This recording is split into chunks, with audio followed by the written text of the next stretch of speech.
ஜெய ஜெய சங்கரா சங்கர மகா பெரியவா. ஹர ஹர சங்கரா சங்கர மகா பெரியவா. ஜெய ஜெய சங்கரா சங்கர மகா பெரியவா.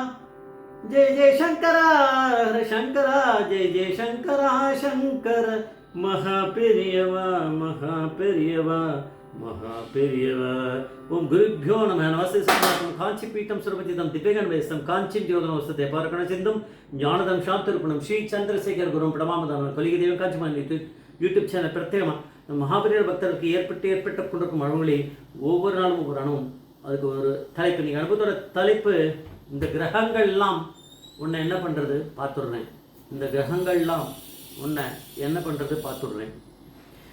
இந்த கிரகங்கள் நிறைய நம்மளுக்கு இந்த மாதிரி பெரிய அனுகூலமாக இல்லை அப்படின்னும் போது அந்த கிரகங்கள் உன்னை என்ன பண்ணுறது அப்படின்னு சொல்கிறதுன்னா அது ஒரு பரமேஸ்வரனா மட்டும்தான் சொல்ல முடியும், நம்மளாலும் சொல்ல முடியாது. இது வந்து திருவாரூர் சேர்ந்த வக்கீல் சேகர், வக்கீல் சேகர்ம்பா. அவருடைய தந்தையார் திருவாரூர் கிருஷ்ணமூர்த்தி ஐயர், கமலம் அம்மாள். இவெல்லாம் அந்த காலங்காலமாக பரம்பரையாக மகாபிரிவா கிட்ட பக்தி கொண்டுவா. இந்த திருவாரூரில் அந்த வக்கீல் சேகருக்கு அப்போ அந்த நேரத்தில் அவர் இருந்த சமயம் வக்கீலுக்கு அவருக்கு வருமானமே கிடைக்கல. கேஸ் இல்லை, யாரும் தப்பு பண்ணல போல இருக்குது. இப்போ அது பொய் கேஸ் போடுறா, அப்போ எதுவும் போடலையாக இருக்கும். ஸோ அதனால் அது எதுவுமே கிடைக்கல. பொய் கேஸாக இருந்தால் இவர் வாதாட போகிறதில்ல, இவர் மகாபெரியோட பக்தர். இப்படியாக இருந்து அவருக்கு இந்த இதுவே மூடுற மாதிரி ஆகிடுது.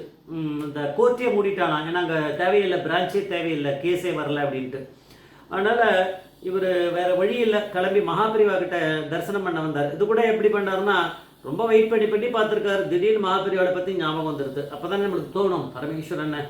அப்புறம் தான் கிளம்பி வந்திருக்கார். ரொம்ப கஷ்டப்பட்டுட்டு அப்புறம் வந்தார். குழந்தைகள்லாம் நிறைய இருக்குது இவருக்கு, பாவம் பெரிய குடும்பம்.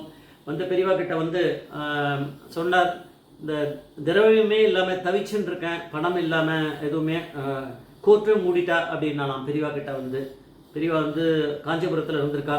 பெரியவா கேட்டவுடனே பெரியவா சொன்னாலாம், திருவாரூர் நீ இங்கே வந்துரு அப்படின்னாராம். இங்கே என்ன மெட்ராஸ்க்கு வர சொல்லியிருக்கார். அவர் காஞ்சிபுரத்தில் இருந்தாலும் மெட்ராஸ்க்கு வந்துடும் அப்படின்னாராம்.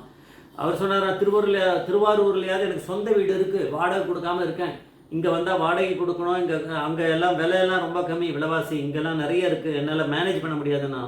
பெரியவா இல்லை வந்துரு அப்படின்ட்டாராம். சரி, வேறு வழி இல்லை. அப்புறம் இவர் சொன்னார், இல்லைண்ணா எனக்கு கிரகங்கள்லாம் சரியில்லை, அதனால தான் இவ்வளோ பிரச்சனையே. என்னோடய ஜாதகத்தை நான் 2 பெரிய ஜோசியர்கள் கிட்ட காமிச்சேன் திருவாரூரில். அவெல்லாம் சொல்லிட்டா உனக்கு இந்த குரு சரியில்லை, சனி சரியில்லை வரிசையாக சொல்லிட்டு இருக்கா, அதனால் உனக்கு படுத்தோன்னு முதல்லையே சொல்லிட்டா எனக்கு. அப்புறம் தான் இந்த பிரச்சனைகள்லாம் வந்தது. பெரியவாளுக்கு உடனே கோவம் வந்துருத்தான். இந்த கிரகங்கள்லாம் உன்னை என்ன பண்ணுறதுன்னு நான் பார்த்து விட்றேன், போ நீ வா, போயிட்டு வா அப்படின்னாராம். அவர் அங்கேருந்து குடும்பத்தோடு கிளம்பி அவர் என்ன பண்ணுவார், ஏன்னா அவருக்கு வெக்கம். திருப்பி அங்கே போனார்னா அங்கே ஊரில் இருக்கவாள் ரொம்ப வருஷமாக இருக்கா, கேட்பாள் ஏன் போனால் ஏன் வந்தேன். அதனால் வந்துட்டார் இவர். இங்கே வெஸ்ட் மாம்பலத்தில் ஒரு வாடகை வீட்டில் எடுத்துட்டு தங்கிட்டு ஒரு ப்ரைவேட்டாக ஒரு இது லீகல் இந்த மாதிரி அதில் கன்சல்டேஷன் மாதிரி பண்ணியிருந்தாராம் யாருக்கோ. ஆனால் இங்கே ஒரு 2-3 மாதம், ஃபஸ்ட்டு மாதம் சம்பளம் கிடைச்சிருக்குமா இருக்கும். அதுக்கப்புறம் 2-3 மாதத்துக்கு இவருக்கு சம்பளம் கிடைக்கல. அந்த அளவுக்கு இங்கே மோசமாக இருந்திருக்கு. திருப்பி பெரியவாக்கிட்டே விஷயத்த சொன்னாராம், இந்த மாதிரி இருக்குது, நான் இங்கே வந்தேன், இதை நம்பி நான் இங்கே வந்தேன், இந்த இடத்துல எதாவது கிடைக்கும்னு. இங்கேயே பிஸ்னஸே கிடைக்கல, இங்கே சாப்பாடுக்கு வழி இல்லாமல் இருக்குது, நான் திருவாரூர்லேயே இருந்திருக்கலாம் அப்படின்னா. திருவாரூருக்கு போ அப்படின்னா பெரியவா என்ன இப்படி சொல்கிறேளே, நான் அங்கே போக முடியாது. ஏன் போக முடியாது, அங்கே போனால் எல்லோரும் என்னை பார்த்து சிரிப்பா, நீ போகிற திருப்பி வர அப்படின்னு. அதனால் அங்கே போக மாட்டேன். சரி அப்படியா அப்படின்னா நீ டெல்லிக்கு போ அப்படின்ட்டாலாம். பெரியவா டெல்லிக்கு போனால் டெல்லி ஸ்டேஷனில் இறங்கி எங்கே போக முடியும், யாரை போய் தெரியும் இருக்குது.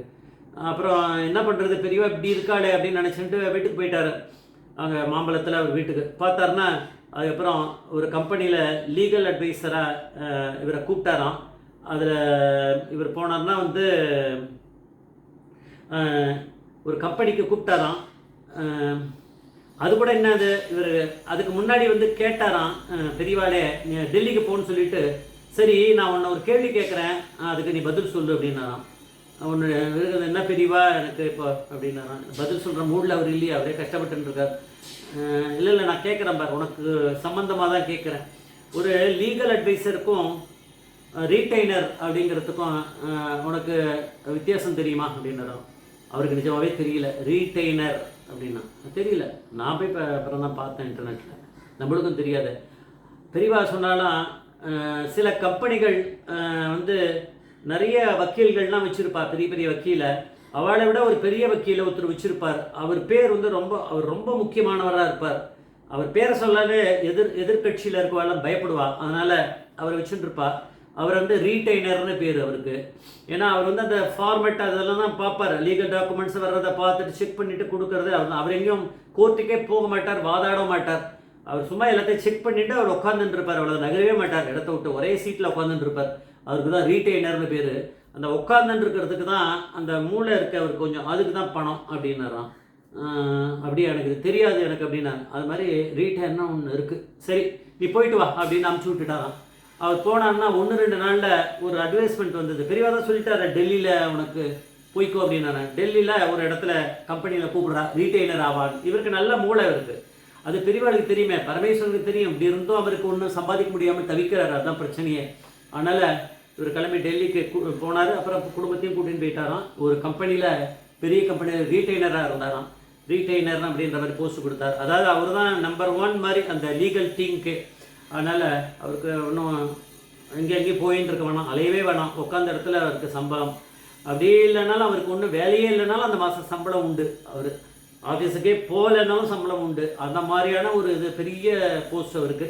அங்கேயே ரொம்ப வருஷம் இருந்து ரிட்டையர் ஆகி குழந்தைகளுக்கெல்லாம் எல்லாம் கல்யாணம் பண்ணி நல்ல ஒரு ஸ்திதியில் வந்து இங்கே வந்தாராம். அப்போ பெரியவா வந்து சொன்னதை பண்ணாரா இல்லையா?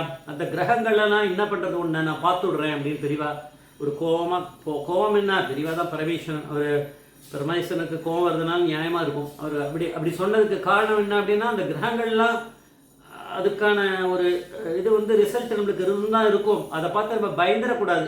அதான் பெரியவா சொல்கிறது, பரமேஸ்வரன் இருக்கார் அப்படிங்கிற நம்பிக்கை இருந்ததுன்னா பெரியவா வந்து காப்பாற்றிடுறார் அப்படிங்கிறத. இவருக்கும் கொஞ்சம் அந்த ஒரு ஷாக் ட்ரீட்மெண்ட் கொடுத்து அவருக்கு கொஞ்சம் கஷ்டப்பட வச்சு, ஆனால் கடைசியில் சுகம் வந்துடுது அவருக்கு கடைசியில். அதுதான் நம்ம பார்க்கணும். ஜெய் ஜெய்சங்கர் ஹரிசங்கர் மகாபிரிய பாதவேச்சரம், மகாபிரிய பாதவேச்சரம்.